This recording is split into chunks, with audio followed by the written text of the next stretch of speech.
With all that out of the way, let's get into this Southwest Division trade deadline primer. Just as a brief refresher, we are trying to make these digestible and quick. And also, we'll be talking about most likely players to be traded. We're mostly just asking our bigger overarching questions. If you're on YouTube, though, I have thrown the sheet that Grant and I are using to, just prepare for the trade deadline in general, where you can see traded player exceptions if they have it, draft pick commitments all in one spot. You can also zoom in if it's too small for you to read, but if that's what you're into, head over to YouTube.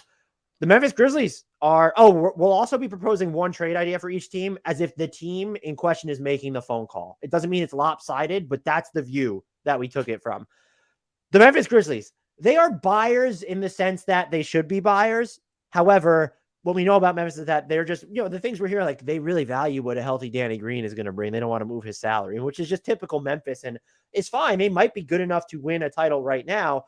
My biggest question for them, though, is do they have like the impetus, the desire to actually make a move this season? And I'm not talking about, it doesn't need to be a mega move, but like a move where you're giving up picks or prospects in addition to Danny Green, and not one of your core guys like Desmond Bane or Jaren Jackson Jr., but like not even a Zaire Williams, where you're moving to move off of Laravia or Roddy or Aldama, that Golden State first, any of your own first, just to make an upgrade to your rotation, which I think there's room for it. And we've kind of seen it. The half court offense remains a problem when they're not cleaning up their own misses.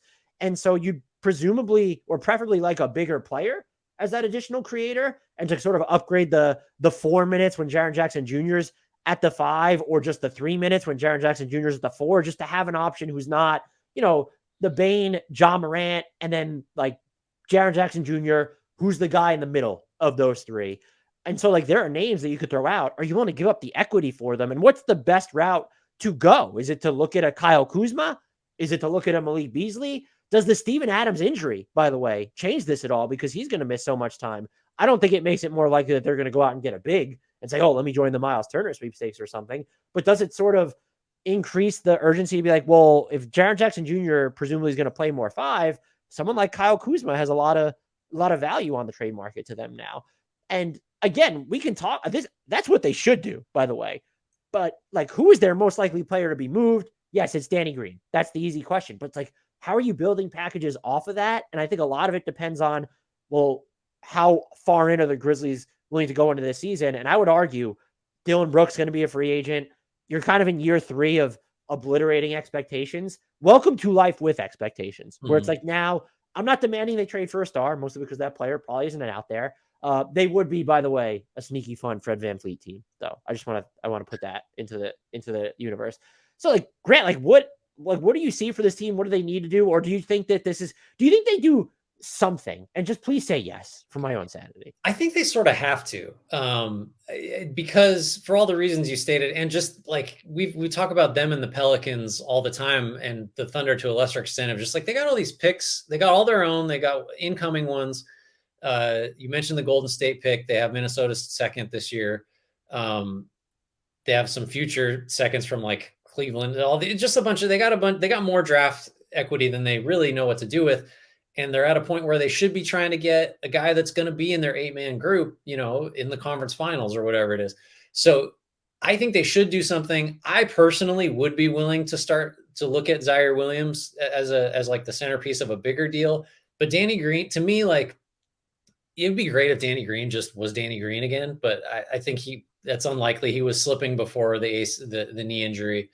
I think if you could turn Danny Green and like some kind of pick into, just get on the phone with the Spurs. Josh Richardson would be fine. I think someone like Doug McDermott that would just run around and shoot 42% from 3. And Zach Collins at this point for that. Zach Collins would be fine, especially if you're going to need another big in there. If Adams is, not all the way back. I mean, they're in trouble, I think, as funny as it sounds to say, if Adams is not healthy, for when the games start to matter, because he's the type of guy that, we might scheme him off the floor, but just if your offense is going to always depend on offensive rebounds, then you need him. That's just what it is.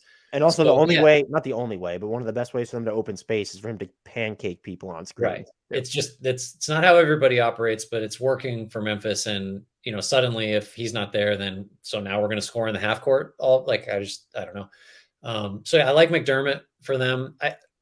I just think it would be too tempting for them to view this season as well, look, we're on pace to win in the mid 50s again, and we're way ahead of that until they hit this little skid at the end of this West road trip. Um, so we can play it cool. We don't have to start thinking about, is Zaire Williams a piece of the core? Is Danny Green, is waiting on Danny Green like the prudent decision? I think they should make a move. It wouldn't surprise me based on how they've operated in the past if they don't, and that would be a disappointment. Do you want to know my trade idea for them? Let's hear it. I have Memphis getting Kyle Kuzma for Danny Green, David Roddy, and a 2024 first round pick that's lottery protected. And I would be willing to loosen the protections if that's what it takes to get it done from Washington's perspective. Yeah, I think that's totally good from the Grizzlies' perspective. And like, presumably that pick is going to be in the mid to high 20s anyway. So who cares? Unprotected. Like, it's, sometimes it looks better if you just leave it totally unprotected, even though or you strongly suspect you're going to be good enough that's just not going to be a valuable first. Could you go like, I don't even want to say, just like, does it less favorable of Golden State and Memphis? And then does that like do it for, like, I don't even know if that, because Golden State's is top 4 protected. So giving that up feels like, is that the pick you just include and maybe that gets it done? I don't know. Yeah. I mean, that pick has some upside. You never know what's going to happen. I mean, Draymond's a flight risk. The core is getting older. The Warriors right. think that James Wiseman's the future still, apparently. So even though we tried to trade him. Yeah, I like that for sure.